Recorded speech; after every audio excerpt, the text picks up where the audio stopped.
making sure it's doing it properly. Okay, so the top secret AI prompt, or I should say, what you have to type into AI in order to get what you want uh, for a eBay listing. We're just talking about eBay listing here. You could do this for any site as well. Step on up, grab a chair, take a load off your feet. There's whiskey on the table and stories to repeat. We're talking about the hustle, the grind, and what we'll find in the heart of second chances where treasures bind. Welcome everyone to the video. Welcome to the channel. This is the Poor Resellers Almanac podcast. Comes out on Sundays now. We'll be discussing whiskey first, right off the bat, usually, and then we'll be talking a little bit about luck and the two ingredients that go into having luck, and then we're going to talk about sell-through rate. I know I said this will be one of the last times. This is another one of those last times we will talk about sell-through rate, only because I was watching something earlier regarding sell-through rate. So I'm going to talk about it a little bit more in detail and why it's something I don't focus on. I do look at the same data, yes, but yeah, I'll show some examples. So either way, let's move on here. Let's get on to the whiskey, which is my favorite part. I mean, reselling is my favorite part as well, too. Finding items to sell online, e-commerce. Definitely makes, you being able to sell, well, before, the whole .com era, before websites and all that, you have to go to a store, right? Now you can run a store out of your home, out of a warehouse, out of anywhere, basically. You can just sell stuff. You don't even need to have the inventory on hand. It's so crazy what we have nowadays. And there's so many new tools coming out. And what I want to do is tell you about, I'll tell you about, what am I going to tell you about? I talked about luck. I talked about, AI. I was going to talk a little bit about AI. I know everybody's getting a little bit AI fatigue. AI is everywhere. But I'm going to tell you the top secret prompt that you need to use if you are utilizing AI in your reselling business, primarily reselling business. Okay, so let's start with the whiskey. Now, I said 2 videos ago, or 1 video ago, in my talking head video, that I was going after a bottle of Blanton's. Well, turns out the store didn't have the actual Blanton's. It was it was there on the website, and not only that, but it was on DoorDash too. I was like, what? And it wasn't there. It wasn't in stores. I went back again earlier this morning to go see if maybe they, I don't know, they had in the back stock and they brought it out. No, there's no sign of it. There's no tag of it. No, nothing. I don't know. I don't know what this, I was informed that maybe it's all gone. Maybe it was already, maybe by the time I found out, it was already, all sold out. So no Blanton's. I'll pick up another bottle at some point. Or I got to pick up another bottle for next week. But in the meantime, I've mentioned this before, and I don't have the actual bottle of it. But I just have my little decanter full, or not even completely full, but it's Lefroy. I keep Lefroy in this smoked colored decanter. And I've mentioned it on many occasions, but I don't think I've ever talked about it, and really talked about it. And it is an Isla. So it is also a peated. Yeah, I shouldn't necessarily so, because there are some Islas that are not peated, but generally when you think peated whiskeys, you think Isla. Scotland, Isla, the islands. And so this is one of the major players, and is it King Charles? I was going to say Prince Charles. King Charles' favorite whiskey of his whiskey of choice. So it's Lefroy. Generally, the bottle is green.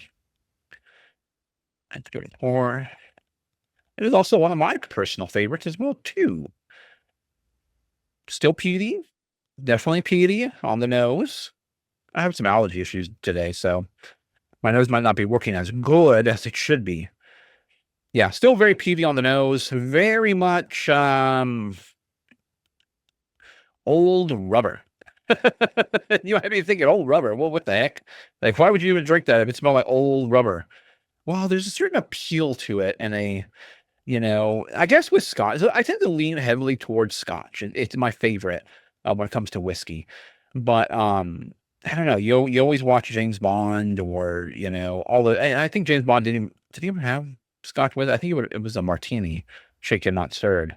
But you see all these sophisticated shows, as a kid growing up, and everybody's give me a Scotch, give me a Scotch, I'll take a Scotch. And then you get older, you're like, oh, try a Scotch, and you either like it or you don't like it. Um, well, I mean, I like it. I really do like it.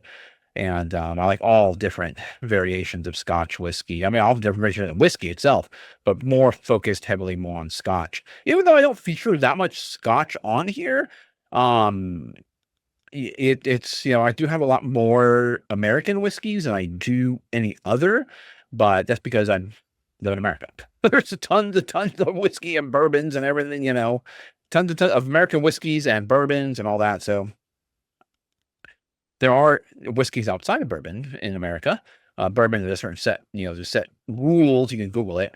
There's rules that you have to follow in order to be classified as a bourbon. And anything outside of that, it's American whiskey then.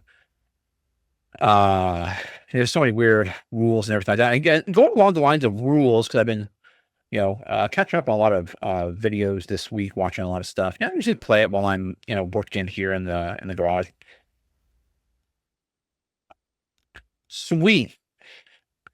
It is sweet, grassy. Um, oh man, that's really good.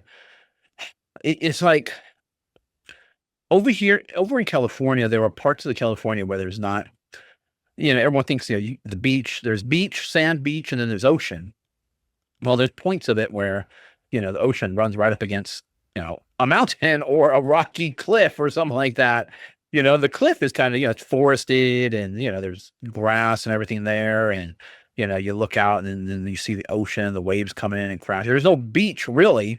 There are parts like that here in California as well too. And that's what this, I always talking a lot about memories when it comes to whiskey. That's what I'm thinking when I taste this right here. I'm thinking of that grassy area right on the ledge. There's somebody honking out there. I'm thinking of that sitting there in that grassy area right on the ledge and looking out and seeing the ocean. That's immediately what comes to my mind whenever I take a sip of Lafroig. So good. I mean, yeah, yes, there is that rubbery, that old rubber, like a rubber tire that's been sitting in the sun, for years. And you get that rubbery scent, that smell come in.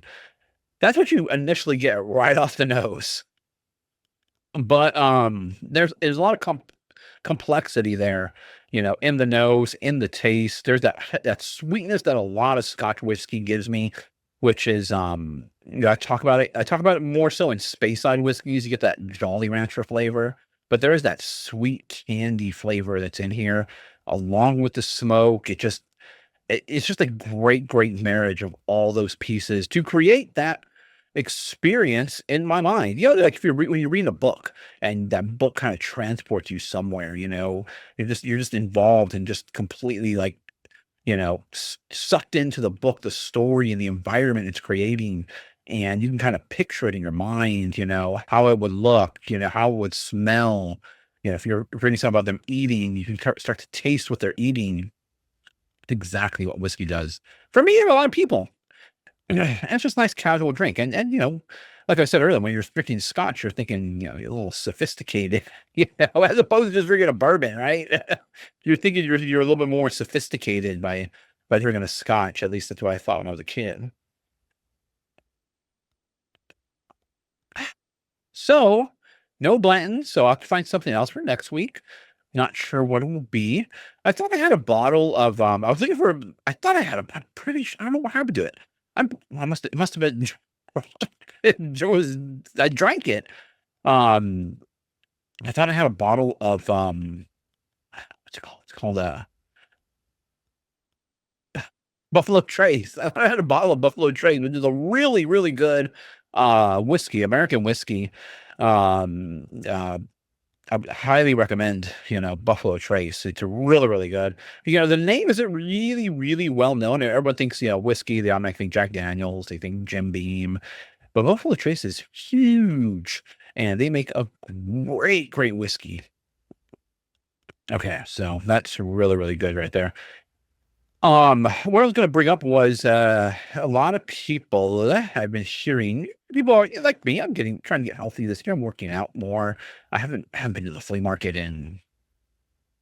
I don't even think I've been to the flea market at all this year. Maybe once, maybe twice. I can't even recall.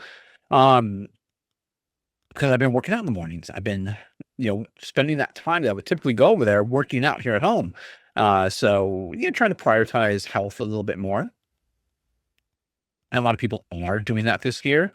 And a lot of people are like, I'm gonna quit drinking. I'm gonna quit caffeine. Those are the two I've been hearing a lot of. Everyone's gonna, I'm not gonna have any alcohol. And I'm not gonna have any caffeine. I'm off of both. But then they have a decaf coffee, or they have a non-alcoholic beverage. Not a, but still like a beer brand or a beer brand, but it's non-alcoholic. Well, I hate to burst everybody's bubble here, and I'm gonna do it. Decaf coffee still has caffeine, and non-alcoholic beverages still have alcohol in them. It's just what it is it's kind of, I don't even know why they do this, but so there has to be a certain level of alcohol inside a beverage in order for it to be considered an alcoholic beverage. Who says what that amount is? The government, of course. The government says, all right, so long as it's below this amount in alcohol per volume, you can call it non-alcoholic. It still has alcohol in it. So you're still getting alcohol. Same thing with caffeine. You can call yourself decaffeinated if it has this amount of caffeine per volume. If it's below that, you can call it decaffeinated if you want. But it still has caffeine in it. Chocolate has caffeine in it. So if you still eat chocolate or have chocolate milk, chocolate milk probably has the least amount of caffeine, but it still has caffeine in it because it has chocolate. Chocolate has caffeine. So if you think you're trying to get away from stuff, no, you're not.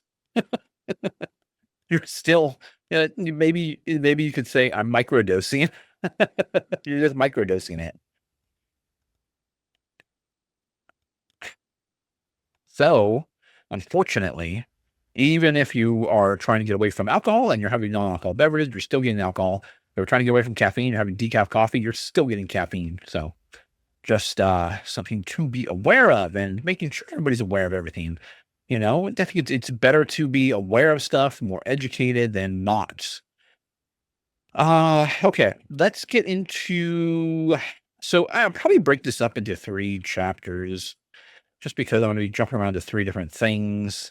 Let's talk about AI first. Let's just get the AI, top secret AI prompt out of the way. Now, what's a prompt? A prompt is what you're telling AI to do. I watched a really good video, more in depth than other video on the new Better Lister. And so Better Lister is AI automated, and you put your pictures in there, and it'll crank you out an eBay listing. You completely, done. Pictures, title, everything, description, items, specifics, all that. It'll crank all that for you. Well, just as I suspected, you do have to baby this thing still a little bit. You can't just hit it and forget it. That was Ronco, right? The Ronco thing, just set it and forget it. You can't do that. You still have to go in there and check everything out. It's not just let it do its thing and that's it. Done. I don't have to do anything else. You still got to look over it. Still got to watch over it.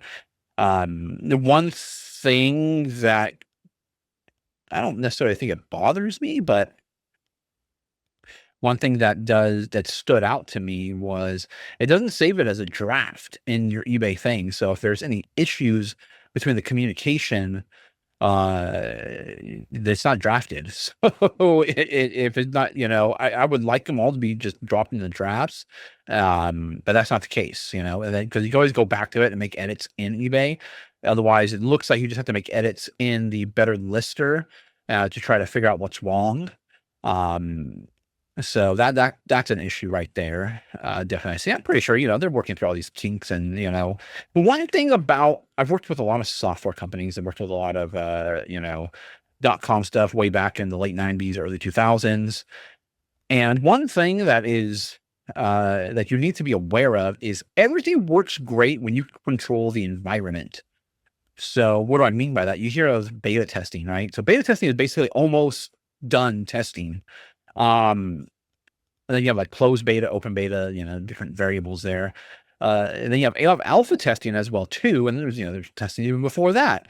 So there's all this testing that's involved. And when you can control the environment, so when that program is not out in the wild, meaning it's not out in the public, it works smooth most of the time. Works smooth. Obviously, you're working through testing to get through all the bugs, but when you control the environment, it's working great. And a lot of companies, and I'm gonna lean towards companies that I'm well aware of that do this often.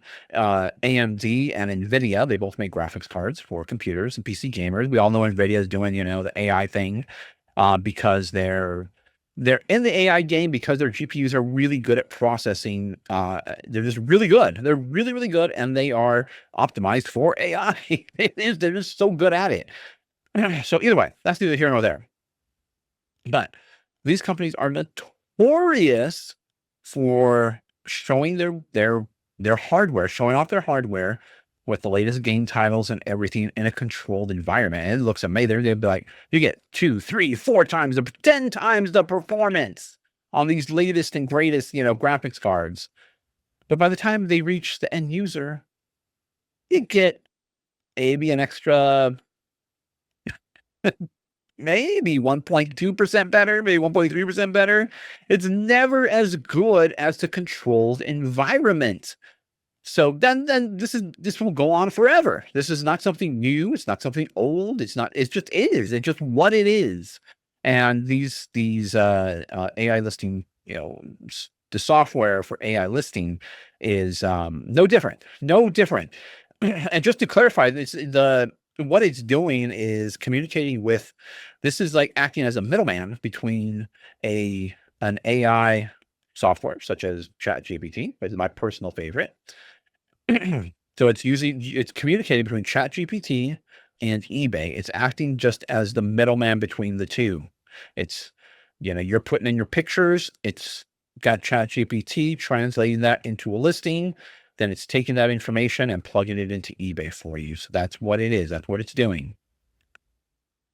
The actual Better Lister is not an AI program. It's just handling the communication between an AI program and eBay's, and eBay is what it's handling, the communication between the two. So, there are some concerns I have, and, the babying is, it's not something to be to deter you from it. It's just, it's new. It's in its infancy. I mean, talking about babies here. So you still have to kind of help it along the process. And, to be expected. That is to be expected. I know many people are like, they want it right out of the gate, working 100%, doing what's got to do. List, forget. No, don't forget. You still got to be watching this thing and what it's doing, making sure it's doing it properly. Okay, so the top secret AI prompt, or I should say, what you have to type into AI in order to get what you want, for a eBay listing. We're just talking about eBay listing here. You could do this for any site as well. You can do this for Poshmark. You could do it for Macari. You did it for, I've done it for Facebook Marketplace. So you could do this for anything really, but this is what you have to do. Okay. So listen up. This is how you're going to start the prompt. And then after that, you could do whatever you want after that. But this is how you need to start your prompt. Create a SEO optimized eBay. Right there. You could change eBay out with anything else. You could change it with Poshmark. You could swap it out to Mercari. You could swap it out to Facebook Marketplace, whatever you want. but we're just talking about eBay here. So create a SEO optimized eBay. Then what at the end? What is whatever you want? Do you want a complete listing? You could say create a SEO optimized eBay and then listing, and it'll give you, a title, description, the keywords you should be having in there. It'll even, if you ask it, it'll give you other things as well too. So you can get more information beyond that. And you definitely will need to give it more information beyond that, because it doesn't necessarily pick up everything. There's some things I scan and, because what I do is, so what I've been doing, I've been using AI first, not just for eBay stuff at all. Just, I've been using it for other things as well too. We won't get into that, but I have been using it for other things. So I do pay the premium, which is $19.99 a month. So I do pay for that. So that way I have access to a lot more features. And also too, not only that, I can upload pictures, because there's a limit to how much you can upload. And if I've been using it to help me create title structure, and title structure the way I like it, which is pretty, I think it's pretty much like the way that a lot of gurus tell you to create it, got to be clear, concise, get straight to the point right off the bat, and then make sure to have all the keywords in there that you need. So I've been using it to create titles. So what I do is create a SEO optimized eBay title. That's what I do. And so far it's been giving me, I have had to manipulate it a little bit, nothing too crazy. Like it'll put lot of 3 at the beginning of the whole thing. I'm like, I don't really want lot of 3. So you have to give it some more information. You have to tell it, even maybe you're listing a lot. You can say, create an SEO optimized eBay title, period. Make sure to put the lot size towards the end of the title. Okay. So you got to add just extra details, or if, maybe, I kind of already know if AI is not going to recognize an item. Sometimes it has surprised me. But most of the time I kind of know when it's not going to recognize something. There was a little plush thing. It said it was a Monchichi, but it's not a Monchichi. But it pulled it up as one and it wasn't one. So you have to specify sometimes, if it's not pulling up the right thing, exactly what the item is, or put in there, create a SEO optimized eBay listing. This is a, I don't know what, like a Kirkland bottle, and it's model number 642. You can take a picture of the model number too, and it'll, as long as it says model and has a number next to it, it'll put that in there. So you can upload additional pictures with more details as well too, if you want. So it's all about feeding it the appropriate data, so that way you get the appropriate response at the end. I know it sounds like it's going to be a lot more work than what it actually is, but it's actually not. It's actually very, very quick and easy. And, sometimes it pulls some keywords in that I didn't even think of putting in there. I was like, okay, cool. I like that. I like that. You still have to, and the reason why I don't do the whole listing is because, the item specifics, it gets it right. Sometimes it gives me the wrong category to put it in. I'm like, that's not the right category for this item. And then the description, I just use eBay's AI description, just quickly look it over, hit create, quickly look it over. It's getting a lot better, by the way. And so yeah, that's the trick. That's the trick. That's what you have to do. What does SEO stand for? I don't think I said that. Search engine optimized. Or optimization. Is it optimized or optimization? Let's Google that. What does SEO mean? What does SEO mean? Search engine optimization. Okay. So that's what it means, stands for. And let me just while I picked up my phone, it came unsilenced. As a matter of fact, earlier today, I was holding my watch, and I must have been holding it for some reason. I think I was just had my finger on the screen, and it called 911. I'm like, what the? I'm like, what?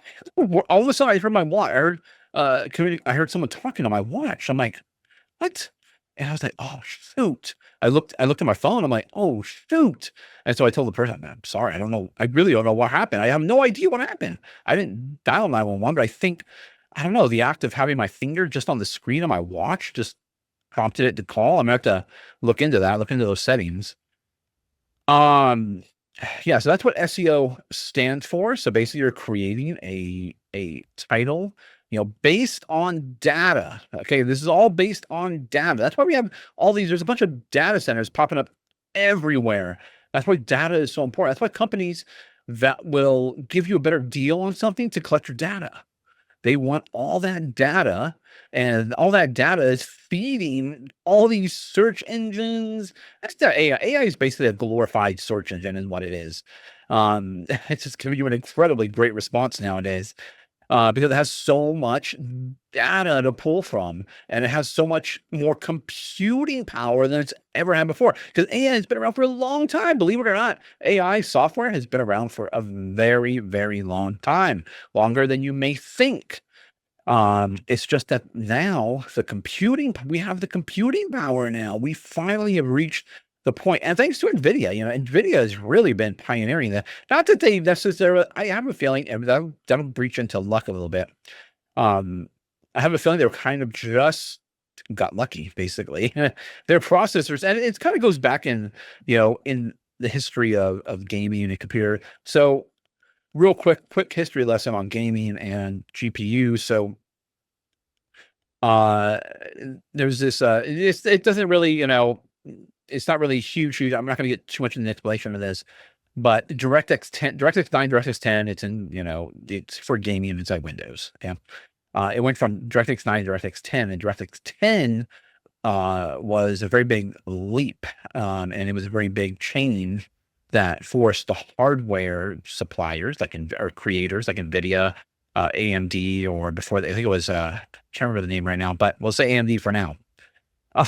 Had to change the what do you call it, the architecture of their chips in order to meet this new requirement. So, before there used to be, these little cores, but for lack of better words, we'll just say little cores. NVIDIA calls them, what do they call them? They call them, what do they call them? They call them something cores. CUDA cores. They call them CUDA cores. They call them CUDA core. I'm pretty sure they call them CUDA cores. Let me just double check just to be sure I'm saying it right. Yeah, call them CUDA cores. And so, before there used to be like these, so before they were, CUDA cores, or before they were, just generalized CUDA cores, they had specific jobs and tasks within, to create what you see on the screen for a video game. Then they just became kind of generalized, and they kind of do everything, We need some over here. We need some over here. We need some over here. Okay, wait, we don't need so many over there anymore. We need some more over here. So they just become a general purpose worker, basically. Someone that can do everything. But you assign them to certain tasks, and then you're like, okay, I need you to get off that task. I need you to come over to this task. And I think that really, really pushed the envelope as far as the processing power that these GPUs, or unlocked their processing power that the GPUs had. And then we started seeing them doing mining, Bitcoin mining, and Bitcoin mining's been around for a while. It didn't happen just during the pandemic. It's been around before that. I've mined Bitcoins prior to that, and it was a lot easier back then. So, so they just become more and more powerful as far as their computing power goes, how much data they can handle. And on an even more cider note, they run what's called so there's two different types of way to process data. There's parallel, there's serial, and serial is good, and what your CPU, the main brains of your computer does. But GPUs use parallel. Think of parallel like traffic on a freeway, right? You want to move more traffic through, you add more lanes. That's parallel processing. And so it it is just a beast. I mean, these things are crazy. I have several, actually, I only run NVIDIA GPUs. So, okay. See, I'm getting off on a tangent. I'm getting on my start with stuff that I like to talk about. I start to go off on a tangent. So we finally have the computing power, and not just the computing power, but super fast internet, basically. I'm not gonna get any specific on that. I'm just gonna say super fast internet. For the communication between like these servers and someone in Bangladesh is, it seems like boom, like that. It seems very, very fast. So because of all that, we have ChatGPT. We have such great, these great glorified search engines we call AI. That's really good. Okay. So now with AI out of the way, let's talk about luck. And in the meantime, I'm just going to go ahead and, whatever. I'll just go ahead and accept an offer on an item really quick. Yeah.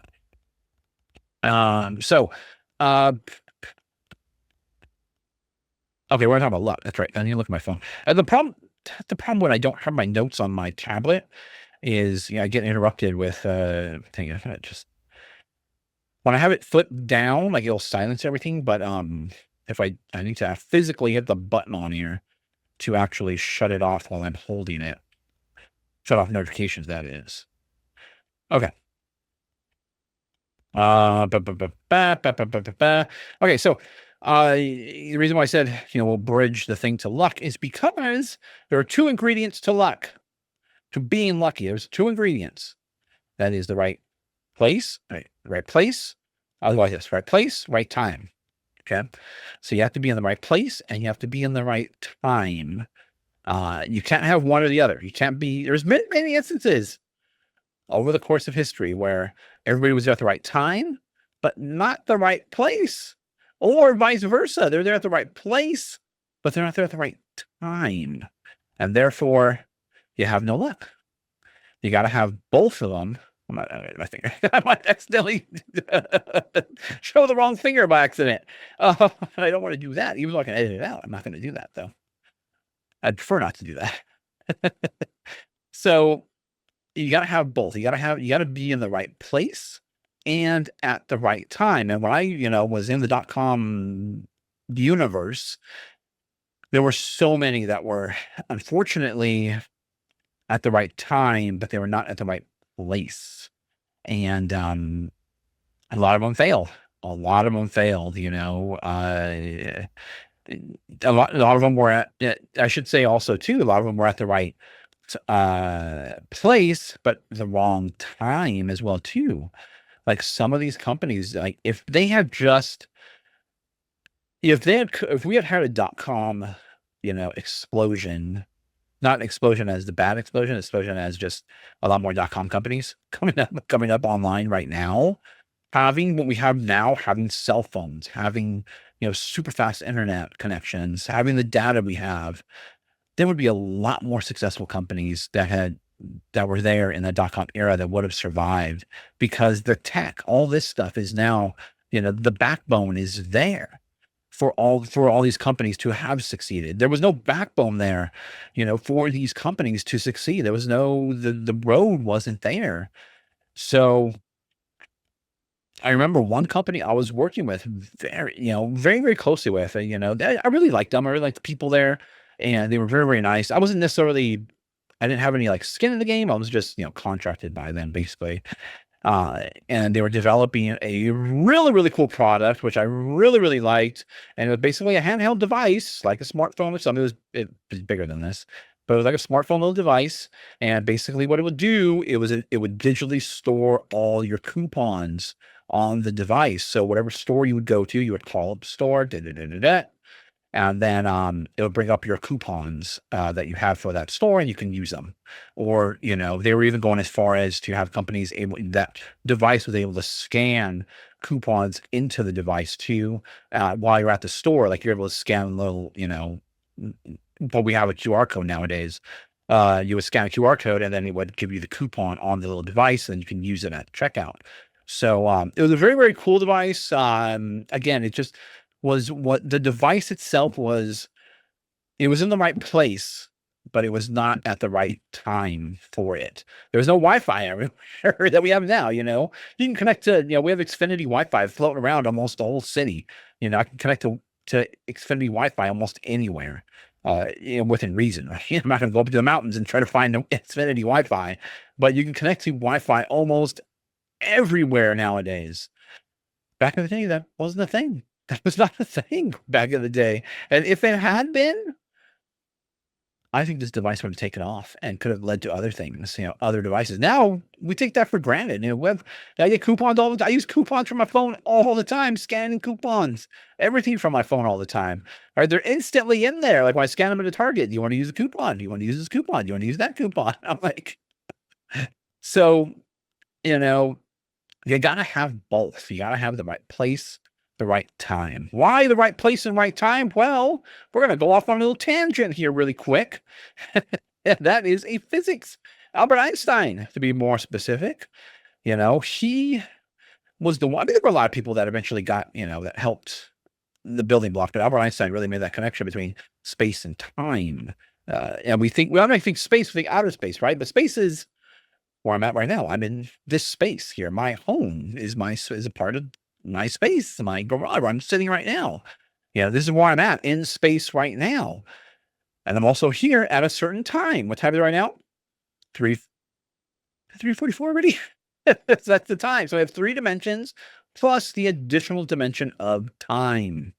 And they're, space and time are the same thing. You say space time. It's the same thing. It's not 2 separate things. It's the same thing. Because when you alter space, you alter time as well. And as far as we know, that's the way it is. Maybe we'll learn something new in the future. Who knows? But for now, they're coupled together. So, and the best way to explain it is if you say, meet me at Chili's. Well, we know Chili's, but how many Chili's are out there? Give me more specifics. Where exactly do you want me to go for that Chili's? And you'll say, I don't know, Oak and Main Street. Okay, perfect. Well, what's the next question? When do you want me to meet you? I'm not going to go there now. Are you going to be there now? No, I want to meet you for lunch. When? Wednesday. So you've given a specific time and a specific location. Well, lunch is what? I'm going to say about 12 noon. Let's say 12 noon. You've given a specific time and a specific location to where to meet that person. So space and time are one and the same, which is why luck is in the right place and the right time. You got to have both of them in the right place, the right time. You can't have them, separated. If you have them separated, you're not lucky. And, and there's many people that have, achieved, getting there at the right time, getting there at the right time, getting there at the right time, getting there at the right time. Eventually, the two meet up. I'm there at the right time, and I'm at the right place. Or they keep going to the same place. They keep going to the same place. They keep going to the same. To relate to reselling, they keep going to Goodwill. They're not finding anything. They keep going to Goodwill. They're not finding anything. I'm going to this Goodwill, not finding anything. Well, you haven't been there at the right time. Maybe you got to change your route. Start pulling this in and applying it to actual reselling. I keep going to the flea market this time and I'm not finding anything. Well, try a different time. You're probably there at the wrong time. Got to pay attention to all these variables. Variables will now lead me into the next thing, but we'll get into that shortly because we're going to talk about sell-through again. So you got to have both. You got to be there at the right time. You got to be there at the right place. Boom. You've struck lightning in a bottle. You'll get lucky, but there are many times where you'll show up and you'll be unlucky. You'll be there at the wrong place. You'll be there at the wrong time. And you keep doing it. Eventually you'll hit it. It's like the lottery. Eventually, some point you could eventually hit it, or it's like gambling, I should say. Eventually you'll hit it, You just got to keep trying, and hopefully you don't have so many losses and that take you out of the game.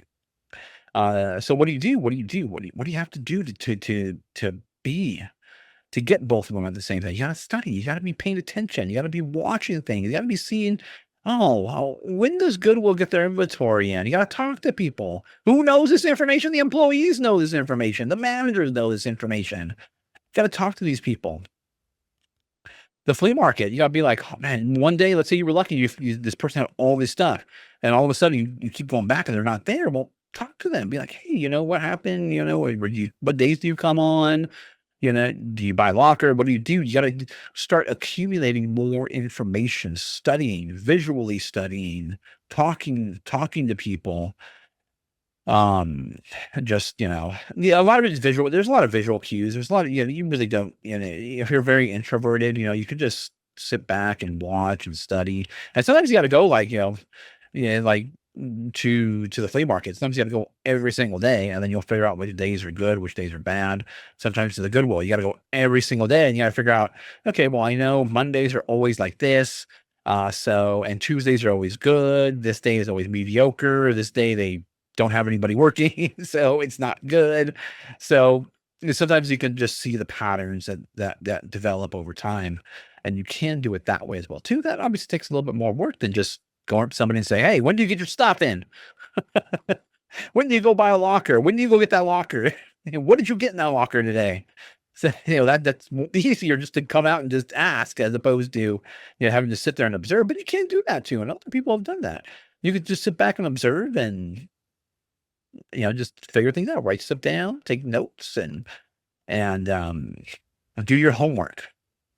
And then eventually you'll be like, boom, this is when they get, a whole truckload of items on this day. And this is the day they start bringing them out to the floor. So these are the days where I'll have the best opportunity to get lucky in finding, great inventory that I can resell online.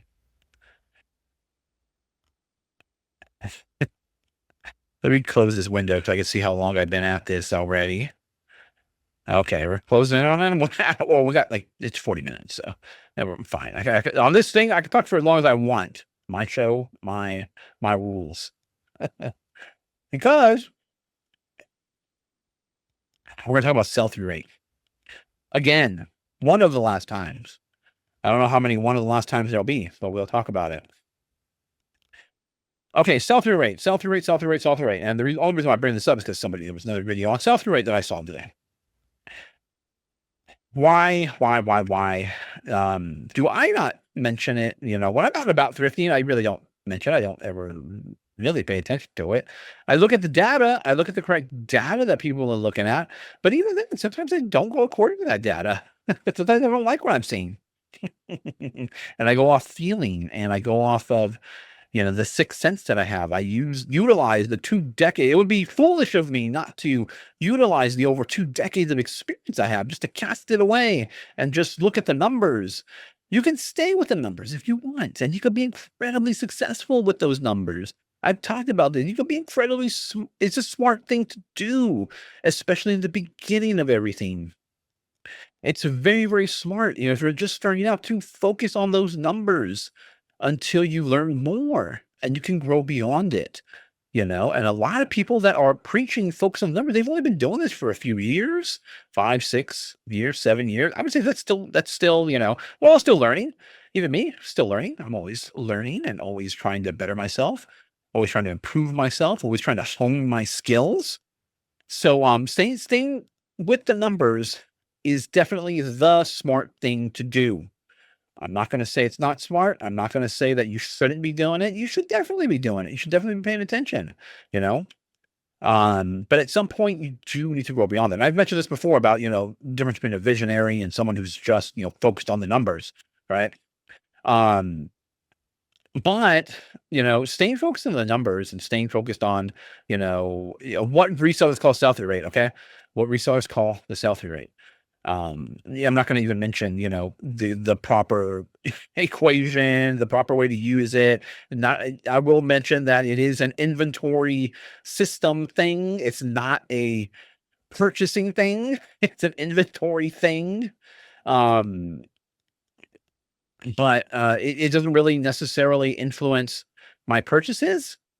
And, it doesn't necessarily influence companies that are out there developing products or making products. that are like, I'm going to go develop this new product, and I need to know what the sell-through rate is. What They don't do that. They're not like, I'm going to be bringing this new product to market. Let me get the sell-through rate first. No, they don't do that. That's silly. That would be silly of them to do that. They wouldn't even come to mind. So why should we be doing that? Uh, so, um, so if I'm looking at the data, okay, I'm looking at the let me do an example. Let me do an example right here. Okay. So I'm looking at what is currently sold, what is currently listed, and I'm trying to find this item right here. Okay. There is nothing listed on this item. There's nothing listed. There's nothing sold on this item. So there's zero. There is zero listings, zero sold on this. So according to that information, I should leave this behind. I shouldn't be picking this up. There's no data for me to go on. Let's just leave it behind and leave it at the bins. All right, whatever. Well, no, you should not leave this behind. You should be picking this up. You know why? Because this will probably sell for about $100. How did I know this? First and foremost, I found a random listing on this at some random website, which is not really viable data for me to go off of. But there are variables. There are many variables, and those variables make it difficult to calculate the sell-through rates because there's so many. It's easier to calculate sell-through rate. To make the calculation with sell-through rate, it's easier if you had everything brand new, the same exact item, all brand new, and then it's easy. Piece of cake. I can tell you what the sell-through rate is of many items. But when you deal in what we deal with, a lot of one-off items, we deal with that. We don't really have a lot of replenishables.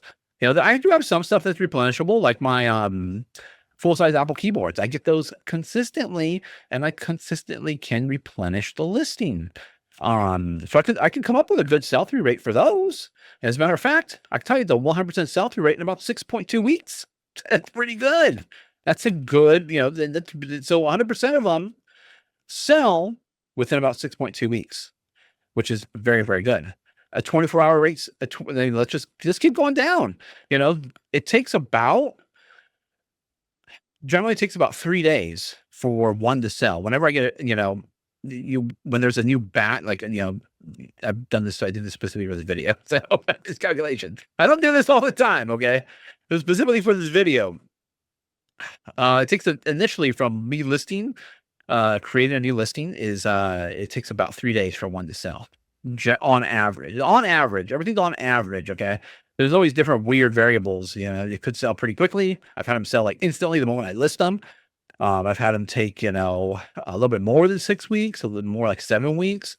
Everything's averages. Okay. Everything's averages, but currently at 6.2, did I say 6.2? 6.2 weeks. So that's pretty good. 100% sell-through rate.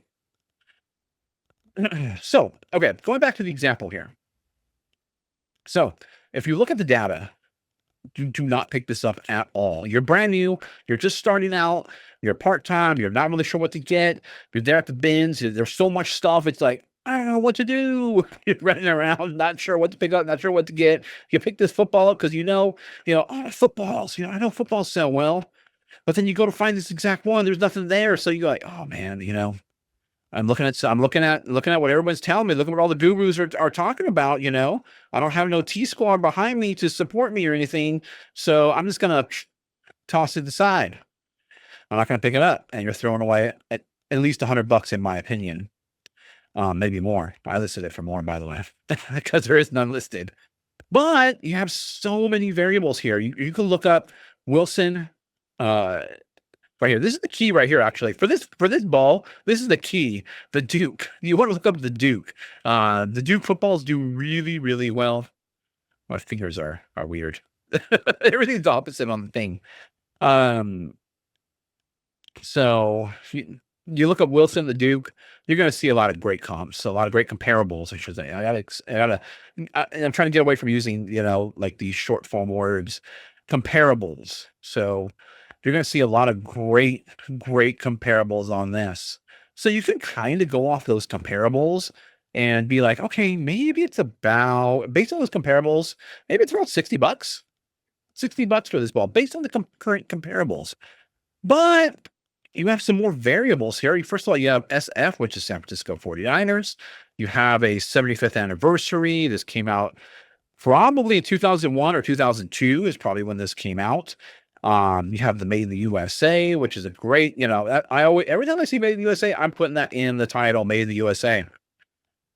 You have, this is a authentic replica of the football used in the NFL. Obviously, you can't use it because this part is super slippery right here. So, because of these different variables, and because there's none listed, I know the low point is probably somewhere. What did I say? $60, somewhere around $60 or so is the low point. I listed a little bit higher because what I'm trying to do is appeal to the San Francisco fan, and hopefully, this item appears in front of a San Francisco fan. They're like, oh man, there's nothing else out there. There's nothing else out there like this. I'm seeing this right now, and I'm trying to get them to hopefully pull the trigger at a higher price point, which is why I listed it at $150. So there are some, some comparables when it comes to the Duke Wilson footballs that are priced in that range. There were some that went for $199. So you just gotta have the experience, and rely on it. You can borrow experience from people like me and other people online. You can definitely watch those videos to help you learn from other people's experiences, from their, successes and or failures. I've talked about this before. Someone mentioned about no one shows you the failures on here. Well, when you've been at this for well over 2 decades, you really worked all those kinks out of the system. So I don't really have many kinks left. They still come up from time to time, and I will try to mention them every time they do come up, but they're usually not major. There's usually nothing really, I can't think of anything that really went wrong. Recently, I did get a negative review. I don't know if you would call that wrong though. I got a negative review, but I had it removed. The person, so I'll quickly talk about that really quick, and then we'll finish up about sell-through rate. The person put in there, I sold the watch, and it was brand new sealed in the package and everything. And they put in there, received the watch, and beautiful watch, love the watch, great condition, but it doesn't work and needs a battery replacement. The seller should have really included a battery or replaced the battery in this item. And I left a negative review. I saw that and I was like, And in my listing, I specifically put, this is brand new sealed. It was over 10 years old. Brand new sealed. The battery may not be working in this item. You may have to pay for a battery replacement. I put please note. I always put like please note. This is what's going on with this thing, and so buyer beware. If I had opened it and replaced the battery, I got to sell it as used now, and then there goes the whole new value.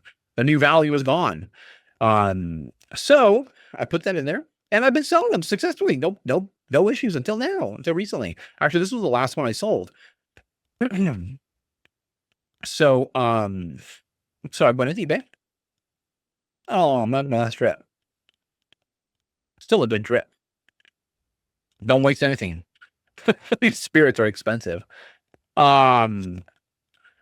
So what did I do? Okay, so I went in there to request. I didn't bother, I really didn't bother with, messaging the person and begging and like, hey, if it didn't get taken down, didn't get taken down. I'm not going to lose sleep over it. But I was like, I'll try at least, you can at least try. So I submitted a thing on eBay to remove typed it in there, went into help, went into remove feedback. And I selected the one. Oh man, which one I select? I'm trying to remember. It's the one right above other. It was the buyer. should have taken a picture of it. I don't think I can go back in there unless I have another review I want to try to think. But either way, it says something to the effect of the buyer is requesting something in return or something to that effect. I believe it's second from the bottom. I didn't select other. If you want to try to do it, don't select other. Unless it's like something to do with the mail being late in the mail because it's the mailman's fault, then you can use other. But other than that, I wouldn't use other. Said other a lot there. But more specifically was my explanation. And so I took the fact that they wanted a battery, basically. They wanted me to throw in a battery with it. And I typed in there in my description, I said, I put in there, please remove feedback. The buyer mentioned that the battery was dead, which I did state it could potentially have a dead battery with this item. It is brand new sealed. And they would like me to send a new battery to satisfy this order. And that was it. And I sent it. And then they took it down like about 10 minutes later. So, I got a little fancy with my wording there. I got a little, maybe I took some liberties, but it got removed. So that's all that matters. And, I'd rather it not be there than be, and that's the furthest I'm willing to try. I'm not going to go all out and contact the buyer and be like, oh, I'll refund you, to try to whatever it costs you to replace the battery. I'll send you a battery. I'll do this. Nah. Plus, even if I was to include a battery, it might not be the right battery. Trying to figure out data, try to do a Google search and trying to figure out what batteries go with which watches, it'll lead you down a rabbit hole that you'll never figure it out without actually popping it open and seeing what kind of battery it takes on the inside. Trust me, I've done this many times. Either way, it's another tangent that we went down. Let me make sure I hit everything here on reselling. So many different variables, especially in clothing, because clothing, you can have rips, tears, cuts. Sometimes that helps the item. Sometimes it doesn't help the item. Distressing. Is it good or not good? A lot of it is so. And then trying to figure out, trying to figure out the sell-through rate on, a pair of 501s that have been distressed. How many that have been distressed for a purpose, for a reason. That increases the value. Try to find all those out there. Try to find the sell-through rate on those. And easy to find the 501s. Try to find out something like that. Try to find out. So. I shouldn't say it's not, it's an important metric to be aware of. But don't use it in my opinion, use the data they're telling you, use the data to go in and see and properly define it. In order to be able to use it right, you got to properly define it. What's currently listed is your competition. What's been sold are the customers. Also take into consideration too, that a lot of those customers, they have those items already. So unless it's a perishable item, unless it's something that people have to constantly buy all the time, think of those customers as already satisfied customers with the item, and they're might not be your customer, but it could give you a good idea of the demand. If there's a lot more demand, there's a lot of buyers buying this item, and there's not that many actually listed. It can give you a good idea that there's high demand for this item. It's not the end all be all. It could be, like I said, it could be something where everybody's satisfied now. Everybody has the items that they wanted, and that supply is going to sit there forever. The rest of that supply is not needed anymore because everybody has the items that they wanted. So that's also something to be aware of as well too when you're looking at the data. It's not. It's accurate data, but it's not something that you should ultimately base your decisions on when you're purchasing items, when you are moving past the data. I'll say that. You're moving past the data. And then you get stuck. You'll get stuck if you stay in the data and you're constantly chasing the data. You're constantly you'll get stuck grinding is what happens is you just get in this grinding mentality. You're constantly grinding. What happens? You constantly grind, you're gonna grind down to your raw. And then that hurts. That really does hurt, you know? And then what happens? You start to crash and you start to fall down and you start to become discouraged. That's what happens with grinding. Some people can do it. Some people have the ability to just grind their whole lives. More What happens more often is you grind, and then you get help in that grind. And then you get more help in that grind as the grind gets bigger and bigger, and you get more help in that grind. And that's how you can continue grinding is you getting more help. Now, most people do it. You get more help to do it, and you can be incredibly successful at it. I'm not, knocking it down or anything like that. It can be incredibly successful, but you have to realize what it takes to be successful there. You can't just automatically jump into it and think, I'm just going to grind like I saw somebody do. I saw this person do it. They're grinding, and I'm going to grind just like them. No, you're not. You're not gonna do it. You're gonna fall down. You're gonna get hurt. You're gonna crash. Um, because some people can grind more than others. So just be aware of that. Something to be aware of. Sharing my thoughts, my knowledge, my information, my experience through all these years, you know. I don't like to grind. Oh, to grind, I'll get a job. I can grind at a job. As a matter of fact, you don't really have to grind that hard when you get a job because you just grind just enough not to get fired um, from that job, so you can keep getting the paychecks. Um, I like to be more fluid. I like to be more like liquid. I like to be more.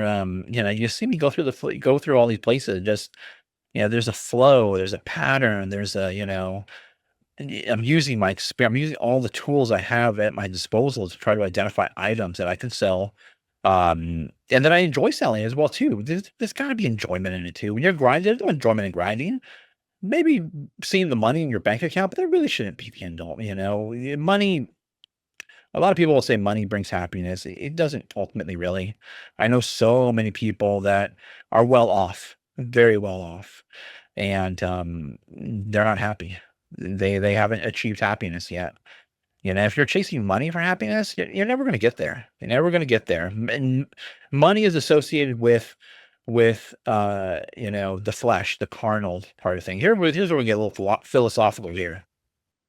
How do you achieve happiness? Yeah, that's the question, right? I definitely think, being free from that 9 to 5 job can definitely help. Being able to do what you want to do. And yes, yeah, you're gonna need money to do that, right? We need money in this world to do those things. But really, really you don't want that attachment to money. That's the problem. That's the real problem. When you're emotionally attached to money, that's where the problem is. That's where the problem lies. And then what that money can do for you, then those emotions are associated with that as well too. I was watching somebody recently. They were going through a home remodel, and things just weren't going right. I guess the colors weren't right, or it didn't look right. It didn't look like it did on the picture, and they were devastated by this thing. And I'm just looking like, why are you so sad about that? It doesn't, it doesn't make any sense. It doesn't compute with me. Because I've detached myself emotionally from a lot of it. It doesn't happen all the time. Sometimes I do get random, shots of extreme emotions from time to time, but I know how to it quickly melts away. But to have that, when a porch pirate, whenever someone comes and takes your item, you're like, oh my God, without what can they do that? Who is this person? And you start reporting them and you start like, and you start to, it ruins your day and I'm like, Jesus, just let it go. Let it you still have your health, it's trying to detach emotionally from those things. And the money is, it's really true. Like, money is the root of evil. It is that love of money can cause so much problems out there. I'm seeing one right now with a family, large family that I know. There are, you know, money is causing some problems, and it shouldn't. It really shouldn't.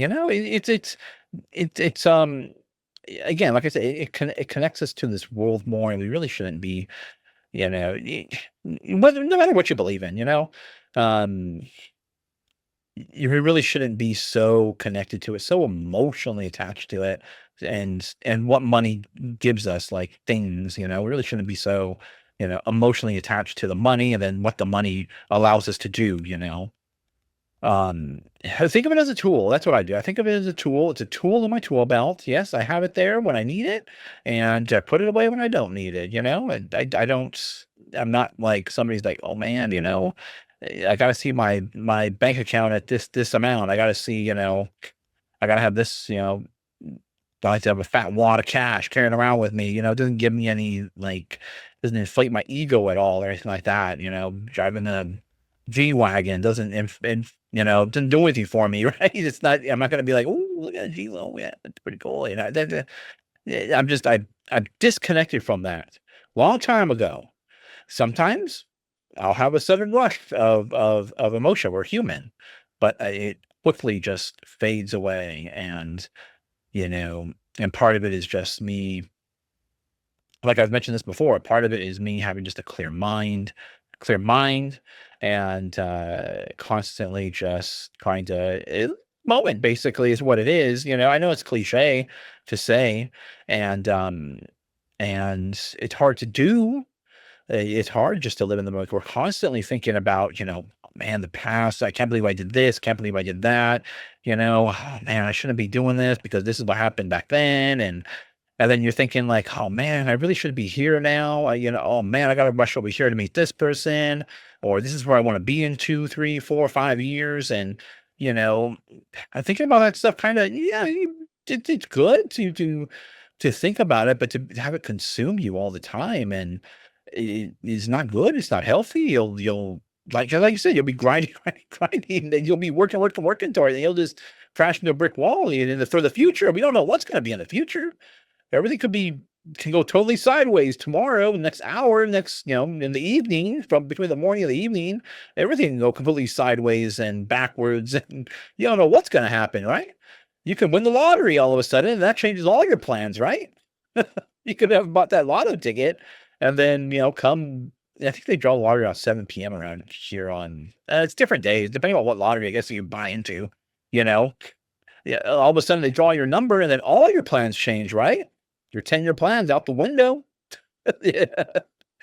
So, don't get so caught up in all this stuff. It's, yeah, I definitely believe in, a soul, your mind, your soul, and your eternal side of things. Yeah, I do tend to, speak a lot. I'm very knowledgeable about Christianity and everything, and I do tend to bring it up from time to time just because I am so knowledgeable about it. And there's so many things, so many stories I could probably, recall from the Bible. And, perhaps I'll, you bring that up in another video because it's going pretty long already. But and part of, me, and it's not wrong, I enjoy a little drink from time to time, it helps to, yeah, that's one of the things with alcohol and things like it, it helps with that disconnection from life, but it shouldn't be something where you lose yourself into it. So if you definitely have any issues, problems with it, you seek help. And definitely identify that you have a problem is the first step in all this. But and really, you shouldn't be using anything like this. Anything that I know I enjoy whiskey. I talk about it a lot. But not getting lost in it is very, very key and very, very important, because that's temporary. That's temporary. And what happens, when it wears off? Big fat headache is what happens. And I'm not just talking about physical headache either. All right. Otherwise, let's wrap it up. That's gonna be the end of the video. Thank you for watching. I hope you enjoyed it. Like the video, thumbs up, subscribe, comment down below. Hope you learned something from it. Hope I didn't ramble too much. I hope I hit the points I wanted to hit, and you learned something. Sometimes I just like to hear myself talk. Sometimes these videos go long. All right. Thanks for watching. See you on the next one. Hey, you've made it to the end. Thank you guys for watching. If you enjoyed this content, please like the video by hitting the thumbs up. Subscribe to the channel by hitting my little round icon down below. It really does help us out here. Also, you'll find a couple of selections. You'll see a playlist of videos to watch and my most recent video that I did upload.